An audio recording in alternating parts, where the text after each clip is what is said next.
खाती थी दाल चावल, अब डिमसम है इन। हाथी की होती थी शानदार सवारी, अब फ्लाईओवर की है बारी। कुछ बदलता हुआ, कुछ पहले सा है कलकत्ते का सीन। इस डोम की ऊंचाई से ये सारी नजारे देखती हूँ मैं, कितनी किस्से कहानियां हूँ मैं समेटे हुए। तो शुरू करें, 1 2 3।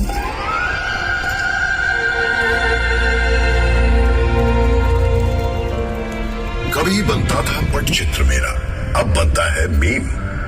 उम्र है मेरी 300-400 साल और हजारों है थीम। लड़की तो भली है ये, मगर ना जाने क्या क्या भूल जाए। तभी खुद आ गया मैं बनाने एक बेहतरीन टीम।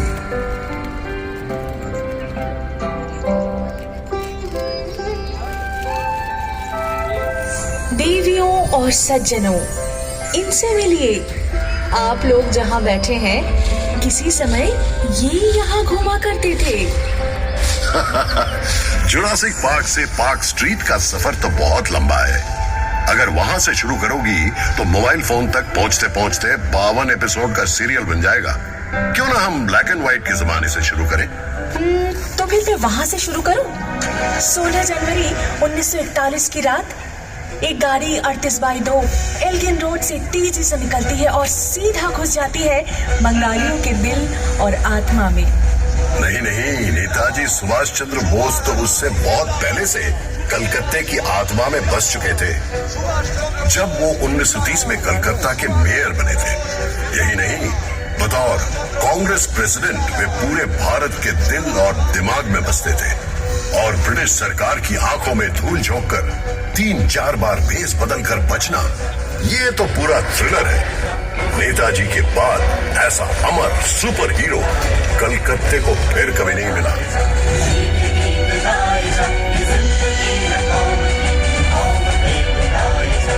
अच्छा, तो चलो ये भी बता दो कि कलकत्ते का सबसे बड़ा विलेन कौन है। इस पर तो मैं एक ऐसे विलेन का नाम लूंगा जिसका कोई नाम ही नहीं। नाम ही नहीं मतलब? 1989 में लगातार 6 महीनों तक एक अनजान व्यक्ति रात के अंधेरे में सड़क पर सोते हुए 13 बेघर लोगों का पत्थर से खून करता है। मीडिया ने उसे नाम दिया स्टोन मैन। नहीं, इतने भयानक किस्से से इतिहास की शुरुआत होगी? मुझसे पूछो तो सबसे बड़ा विलेन है अमिताभ बच्चन। अमिताभ बच्चन? वो क्यों? वाह भाई वाह, नौकरी की तो कलकत्ते में, थिएटर किया तो कलकत्ते में, पर फिल्मों की बारी आई तो पहुंच गए बंबई। क्या जाता अगर बांग्ला सिनेमा में ही रोमांटिक हीरो बन जाते? इस लॉजिक से तो क्लिफ रिचर्ड का बचपन भी यही गुजरा है, कलकत्ता में। अरे मतलब हावड़ा में, एक ही बात है। वो भी यही रहते तो शायद सुमन चटर्जी की जगह खुद ही जीवनमुखी गाने लगते, है ना? और पेले, वो भी तो कलकत्ता आए थे। और लियोनेल मेसी, वो भी तो। देखो, मैं एक बात साफ कह दूं, फुटबॉल को लेकर कोई मजाक नहीं। 1911 IFA शीट के फाइनल में मोहन बागान क्लब के जांबाज खिलाड़ियों ने अंग्रेज टीम ईस्ट यॉर्कशायर रेजिमेंट को 2-1 स्कोर से हरा दिया था। जरा सोचो तो, अंग्रेजों के राज में पराधीन देश अंग्रेज टीम को ही हरा देता है, और एक ऐसा दल जिसमें सभी भारतीय हैं। कलकत्ते के इतिहास में जगमगा रहा है ये दिन। वाकई, पर उसी साल ही तो भारत की राजधानी कलकत्ता से बदलकर दिल्ली कर दिया गया था। उससे पहले 139 सालों तक मैं ही तो राजधानी था, ब्रिटिश भारत का मोस्ट इंपॉर्टेंट शहर। ओहो, तो इसमें दुखी होने की क्या बात है? उन दिनों कलकत्ते में स्वाधीनता आंदोलन की एक ऐसी लहर थी जो अंग्रेजों से संभाले नहीं संभल रही थी। तभी उन्होंने 1905 में तय किया कि बंगाल को 2 भागों में बांट दिया जाए। लॉर्ड कर्जन ने एक चिट्ठी में लिखा था, कलकत्ता षड्यंत्र का एक महाकेंद्र बन गया है, इसे इस सिंहासन से हटाना ही पड़ेगा। अरे याद नहीं, सुरेंद्रनाथ बैनर्जी के नेतृत्व में राष्ट्रवादी इंडियन एसोसिएशन यहीं पर तो बनी थी। फिर यही गठित हुई ऑल इंडिया नेशनल कॉन्फ्रेंस, जिससे आगे चलकर कांग्रेस का जन्म हुआ। तभी तो अंग्रेज सुरेंद्र नाथ को सरेंडर नॉट बुलाते थे और इसी पुरजोर विरोध के चलते ही तो अंग्रेज बंगाल के टुकड़े करने में असफल रहे। हाँ, तभी तो 6 साल बाद गुस्से में आकर राजधानी को ही बदल डाला। पता है इससे क्या साबित होता है? कि तुम एक बहुत ही प्रभावशाली शहर हो, अन्याय के खिलाफ आवाज उठाने वाला शहर। हाँ, जिसे एक दिन मजाकी तौर पर जुलूस नगरी के नाम से पुकारा जाएगा, या फिर बीमार नगरी। अरे जाने दो, तुम्हें तो लोग सिटी ऑफ जॉय के नाम से भी पुकारते हैं। और ये भी तो सच है कि ब्रिटिश काल में तुम ब्रिटिश साम्राज्य के दूसरे खास शहर के रूप में जाने जाते थे। मतलब लंदन के बाद तुम्हारा ही नाम आता था। अरे वो तो बस पैसों के लिए, सिर्फ कर संग्रह और झूठ विक्रय से ही अंग्रेज करोड़ों रुपए कमा लेते थे। क्या मुसीबत है? अगर कलकत्ते की निंदा करूं तो तुम चिढ़ जाते हो, और तारीफ करूं तो खुद ही निंदा करने लगते हो। मतलब बस बहस करनी है ना? बहस करना तो मेरे खून में है। जानते हो भारत में पहला सेंसरशिप कानून क्यों बनाया गया था? क्यों? 1872 में जब गिरीश घोष ने इसी शहर में नेशनल थिएटर का गठन किया था, उनका पहला नाटक था दीनबंधु मित्रा का नील दर्पण। अच्छा। 3 साल बाद ये नाटक पूरे भारत में टूर कर रहा था। उसी दौरान एक दिन लखनऊ में यह नाटक चल रहा था, तो जिस सीन में भारतीय किसान आकर अत्याचारी नीलकर साहब को मारता है, उसे देखकर दर्शकों के बीच बैठे हुए ब्रिटिश सेना ने स्टेज पर चढ़कर सब तोड़ फोड़ करनी शुरू कर दी। क्या बात करते हो? अगले ही साल जब प्रिंस ऑफ वेल्स ने कलकत्ता का दौरा किया, तो समूह ने तुरंत उनके स्वागत समारोह को लेकर एक व्यंग्य नाटक का मंचन किया। क्या बात? उसके बाद अत्याचारी पुलिस कमिश्नर को लेकर भी एक और नाटक। फिर क्या था, तुरंत लागू हुआ ड्रामेटिक परफॉर्मेंस एक्ट, सेंसर की तलवार। जिसमें सेंस ज्यादा हो उसके पीछे सेंसर तो पड़ेगा ही। वहीं दूसरी तरफ जेम्स हिकी को देखो। 1870 में जब उन्होंने यहाँ से भारत का पहला समाचार पत्र द बंगाल गैजेट प्रकाशित किया, तब वे लेडी हेस्टिंग्स की गतिविधियों की आलोचना भरे लेख छापने से भी नहीं चुके। ठीक उसी तरह जैसे तुम्हारे आजकल की लिटिल मैगजीन सिस्टम का दोषारोपण करती रहती है। पूरा दिन विरोध, गुस्सा, अथॉरिटी पर व्यंग, यही सब यहाँ के लोगों के पेट में उबलता रहता है। तभी तो कलकत्ता वालों का लिवर जो है ना, इतना कमजोर है। अजी, ना तो हमारे लिवर में कुछ खराबी है और ना ही हमारे कैंटिलीवर में। हावड़ा ब्रिज एक कैंटिलीवर ब्रिज है ना? ये सन 1943 से इसी तरह खड़ा है, एकदम सही सलामत। सो तो है, हर रोज लाखों गाड़ियां, बस, ट्रक, रिक्शा इस पर से ही तो गुजरती हैं, फिर भी ये टस से मस नहीं हुआ। और सबसे हैरान करने वाली बात ये है कि इस पूरे ब्रिज में एक भी स्क्रू यानी पेंच नहीं है। इसीलिए तो जिन लोगों के दिमाग का स्क्रू ढीला है, वे अक्सर हावड़ा ब्रिज के ऊपर चढ़ जाते हैं। लेकिन वहां से क्या नजारा मिलता होगा, इमेजिन कर सकती हो? मैं इमेजिन नहीं कर सकती। लगभग 100 सालों से विक्टोरिया मेमोरियल की चोटी पर अपने पंख फैलाए खड़ी हूँ मैं। क्या आपको कोई अंदाजा है कि मैं यहाँ से क्या क्या देख सकती हूँ? मैंने प्रेम में डूबी जोड़ियाँ, उनकी नोकझोंक, ये सब देखे हैं। निकम्मे लोगों की भीड़ भी, और अकेडमी ऑफ फाइन आर्ट्स की एक्सपेरिमेंटल पेंटिंग्स भी। एक तरफ रेस कोर्स की घुड़सवारी की दौड़ में बेशुमार पैसे लुटाना, और दूसरी तरफ क्लबों में कोट पैंट पहने कलकतिया बाबुओं का अंग्रेजीपन। व्यूज और न्यूज तुम मुझे सिखाओगे? मैं तो तुम्हारी नस नस से वाकिफ हूँ। सिर्फ वाकिफ ही नहीं, तुम पर मेरी संगत का असर भी दिखता है।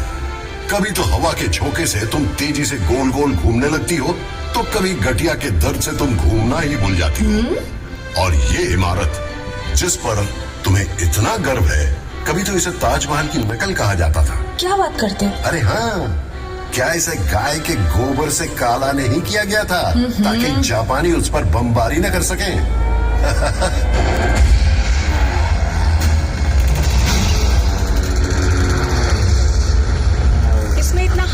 क्या बात है, तुम्हारे मुंह पर भी कुछ कम कालिख नहीं पुती है।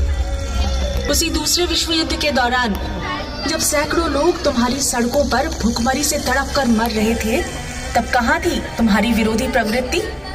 जब कलकत्ता वासी सड़कों पर उन मरते हुए लोगों को लांघ कर ऑफिस जाते थे, मौज मस्ती करते थे, इन भूख से बिलखते लोगों की आह को दबाने के लिए अपने घरों के दरवाजे बंद कर ग्रामोफोन पर गाने सुनते थे, तब कहाँ था तुम्हारा विरोध?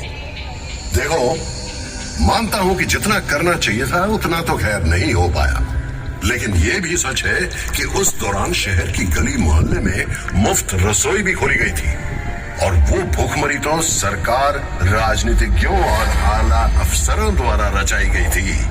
स्वयं विंस्टन चर्चिल भी इतने सारे लोगों की मृत्यु की जिम्मेवारी से पल्ला नहीं झाड़ सकते थे। क्या तुम जानते हो इस अकाल के बारे में उन्होंने क्या कहा था? वैसे ही कम खाने वाले बंगालियों की भूख मजबूत यूनानियों की तुलना में कम गंभीर है। इंसान इतना असंवेदनशील कैसे हो सकता है?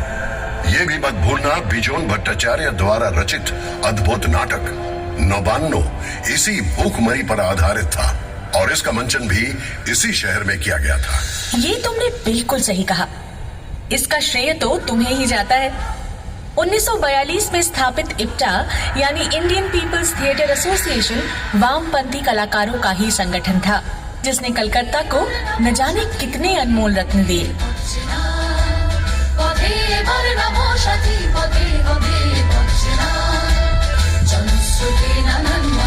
और सिर्फ नौबान्नो ही क्यों, यहाँ से तो कई यादगार गाने, नाटक और फिल्मों का जन्म हुआ। इसी इप्टा ने ही तो कई जगमगाते हीरे दिए हमें। उत्पल दत्तो, ज्योतिरिंद्रनाथ मोइत्रो, देवव्रत विश्वास, सलिल चौधरी और इन्हीं के भाव शिष्य थे मृणाल सेन। ये दौर कितना प्रेरणादायक था ना। समाज को बदलने के लिए कला को एक हथियार के रूप में उपयोग करके हजारों लोगों को उत्कृष्टता और जुनून के साथ प्रेरित किया था इप्टा मूवमेंट ने। मानो ये एक महान क्रांति का नेतृत्व करने वाले जादुई रथ की तरह था, जो एक अथक यात्रा कर रहा था। 1943 में पड़े अकाल के लगभग 170 वर्ष पहले बंगला सन 1176 में आई भूखमरी भी तो इंसानों की ही देन थी। ब्रिटिश द्वारा रचित भूखमरी वो जनता को बड़ी बर्बरता से निचोड़ कर लगान वसूल करते थे। उन्होंने किसानों को अपने धान के खेतों में अफीम और नील बोने के लिए मजबूर किया था। उस समय भी तो मेरे सीने में गिरकर लाखों असहाय लोगों ने जान गंवाई थी, और मैं बस चुपचाप देखता रह गया। काश उस समय भी एक आईपीटीए होती। तुम्हारा इतिहास जागते रहने का इतिहास है, लेकिन सोते रहने का भी। अच्छा ये बताओ, 19वीं सदी में जब बंगाली बाबू लोग अपनी पालतू बिल्लियों की शादी में बेशुमार धन बर्बाद कर रहे थे या गुलाब जल में स्नान कर रहे थे, तब तुम किस हालत में थे जनाब? आधी नींद में या ऊँघते हुए? আমারে ফ্রড করে প্রাণ কৃষ্ণ কোথায় গেলি? আমারে ফ্রড করে প্রাণ কৃষ্ণ কোথায় গেলি? I am sorry, very sorry, I am sorry, very sorry, আমার तब मुझे बड़ा मजा आता था। पूरे बदन पर तेल मलकर 4 घोड़ों वाली गाड़ी पर सवार होकर नदी में स्नान करने के लिए निकलने का एक अलग ही ग्लैमर होता है। ये तो मानती हो ना? और जरा सोचो, अगर बाबुओं की वो शोशेबाजी ना रहती तो तवायफों का नाच देखने का भी चलन नहीं रहता। फिर ना तो उनके पैसों से ढेर सारे स्कूल कॉलेज खुलते, और ना ही मेरा सबसे खूबसूरत और जगमगाता त्योहार दुर्गा पूजा अस्तित्व में आता। दुर्गा पूजा नहीं होती? मगर क्यों? अरे शोभा बाजार के बाबू नवकृष्ण देव ने ही तो मदरसे बनाने के लिए ढेर सारे रुपए दिए थे, सड़कें बनवाई थी, और पूरे देश भर से गायकों संगीतकारों को बुलवाकर बड़े बड़े संगीत सम्मेलन करवाते थे। और उन्होंने न केवल पलासी की लड़ाई में सिराजुद्दौला के खिलाफ साजिश में भाग लिया, बल्कि अंग्रेजों की जीत की खुशी में एक शानदार दुर्गा पूजा का भी आयोजन किया था। अच्छा। उसी के चलते ही तो हमारे कैलेंडर में दुर्गा पूजा को इतना महत्वपूर्ण स्थान मिला। क्या बात करते हो? दुर्गा पूजा की शुरुआत उसी व्यक्ति ने की जिसने बंगाल को अंग्रेजों के हाथ में सौंपने का षड्यंत्र रचा था। बिल्कुल। शायद बंगाल अंग्रेजों के हाथों कभी ना आता अगर 1756 में सिराजुद्दौला अपनी विशाल सेना लेकर मुझ पर आक्रमण न करता।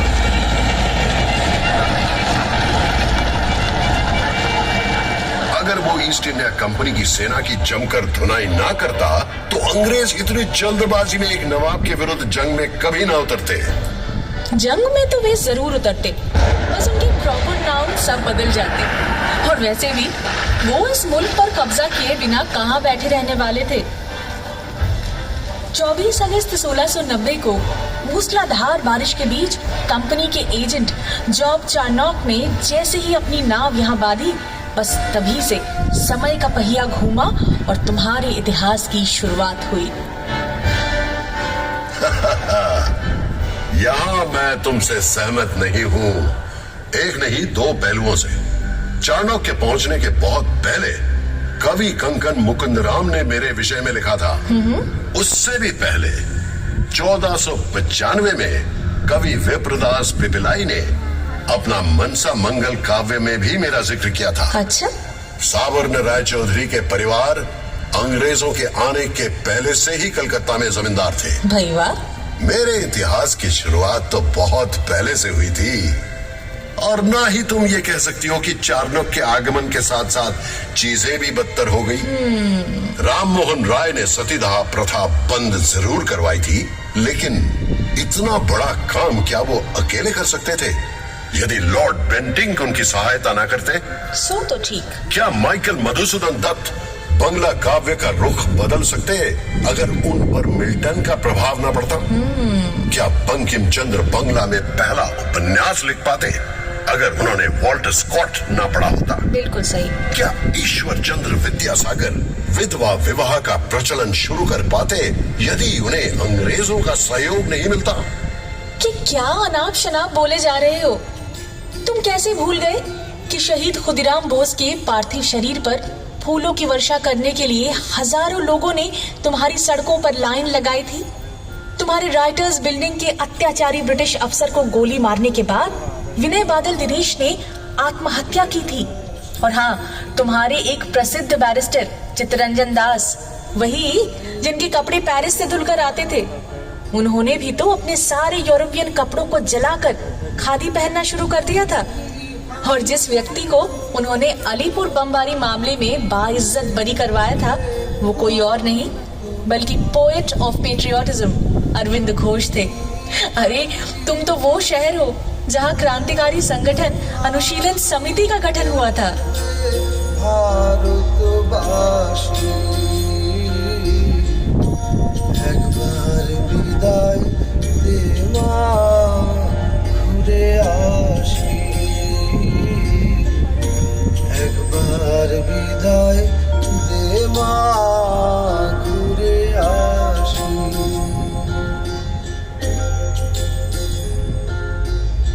हाँ, सो तो है, मगर ये भी तो सच है, जिस मॉन्यूमेंट को 1828 में ईस्ट इंडिया कंपनी द्वारा दो युद्ध में जीत हासिल करने की खुशी में कमांडर डेविड ऑक्टरलोनी की याद में बनवाया गया था, 1969 में उसी का नाम बदलकर शहीद मीनार रख दिया गया, जिसे भारत के स्वाधीनता संग्राम में हुए शहीदों को समर्पित किया गया। इसमें नाराज होने की क्या बात है? मैं तो बस सोच रहा था। इसे कहते हैं ख्याली पुलाव पकाना। अगर कलकत्ता की सड़कों पर शेर चीते घूमते रहते तो फिर क्या होता? अरे बंगाल का शेर यानी कि बाघ, वो तो बहुत प्रसिद्ध है और वो कलकत्ता में ही रहते थे। कलकत्ता विश्वविद्यालय, जिसकी स्थापना 1857 में हुई थी, उसके ठीक 50 साल बाद 1907 में उन्होंने इसकी कमान संभाली और पूरी जिम्मेदारी के साथ उसका एक नया रूप दे डाला। वो थे सर आशुतोष मुखोपाध्याय। और बब्बर शेर? बब्बर शेर यानी सिंह, हाँ वो भी है। काली प्रसन्न सिन्हा या काली प्रसन्न सिंह, जिन्होंने एक ओर महाभारत का अनुवाद किया था तो दूसरी ओर मुझे लेकर हुतुम पेंचार नौकशा भी लिखा था। और गैंडा, उसका क्या? गैंडा तो वो लोग हैं जिनकी मोटी खाल को कलकत्ता के महापुरुषों की शिक्षा भी भेद नहीं कर पाई। उन्होंने राम मोहन राय की निंदा की और विद्यासागर के बारे में व्यंग गीत भी लिख डाले और हर गली मोहल्ले में गाते फिरते रहे, और वो सब उन्हें बर्दाश्त भी करना पड़ा।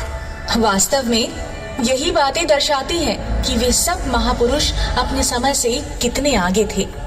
विवेकानंद को भी तो यह सुनना पड़ा कि वे कोई सन्यासी नहीं थे, क्योंकि उन्होंने ईसाइयों की भूमि का दौरा किया और मांस खाया, जबकि उन्होंने ही शिकागो में अपने असाधारण भाषण से भारत का नाम रोशन किया।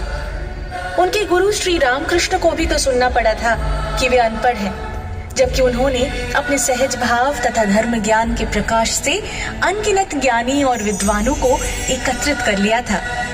ये वही महात्मा है जिन्होंने ज्योतो मौत तोतो पौत का प्रचार किया, यानी कि जितने दृष्टिकोण है उतने ही रास्ते हैं। उन्होंने न केवल सर्वधर्म समभाव की बात की, बल्कि कलकत्ता के जीवन दर्शन के बारे में भी बताया। रविंद्रनाथ टैगोर को भी कुछ कम नहीं सहना पड़ा।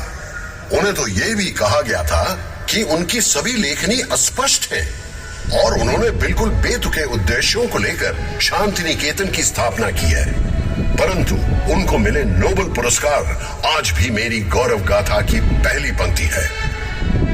1911 में भारत की राजधानी के दर्जे से भले ही मुझे विस्थापित कर दिया गया, लेकिन उसके सिर्फ 2 साल बाद ही मेरे सिर पर एक ऐसा ताज पहनाया गया जिसकी चमक कभी भी कम नहीं होने वाली। नोबेल कमेटी ने घोषणा की रविंद्रनाथ टैगोर को उनके गहरे, संवेदनशील, ताजा और सुंदर कविता के कारण पुरस्कार से सम्मानित किया जा रहा है। बिल्कुल। क्या तुम एक ही शहर से 6 नोबेल पुरस्कार विजेताओं की कल्पना कर सकते हो, और वो भी 5 अलग अलग क्षेत्रों में? 1902 में रोनाल्ड रॉस को नोबेल प्राइज मिला चिकित्सा विद्या के लिए। 1930 में फिजिक्स के लिए नोबेल मिला सीवी रमन को। 1979 में मदर टेरेसा को नोबेल शांति पुरस्कार प्राप्त हुआ, और 1998 में अमर्त्य सेन को नोबेल मिला इकोनॉमिक्स के लिए, और 2019 में अभिजीत विनायक बंदोपाध्याय को वैश्विक स्तर पर गरीबी कम करने की ओर किए गए उनके कार्यों के लिए नोबेल पुरस्कार से सम्मानित किया गया। ऐसा नहीं है कि नोबेल मिलना ही सब कुछ है। वैज्ञानिक जगदीश चंद्र बोस ने भले ही नोबेल पुरस्कार ना जीता हो, लेकिन वो मेरे आकाश के एक जगमगाते सितारे हैं। उनकी प्रतिभा पेड़ पौधों में जीवन की खोज से लेकर रेडियो के आविष्कार तक फैली हुई है। आचार्य प्रफुल्ल चंद्र राय इंग्लैंड की रॉयल केमिकल सोसाइटी द्वारा केमिकल लैंडमार्क पुरस्कार से सम्मानित होने वाले पहले गैर यूरोपीय थे। बोस आइंस्टाइन स्टैटिस्टिक्स के मानक वाहक सत्येंद्रनाथ बोस के नाम पर बोसोन गण का नाम रखा गया है। भारत में स्टैटिस्टिक्स चर्चा के जनक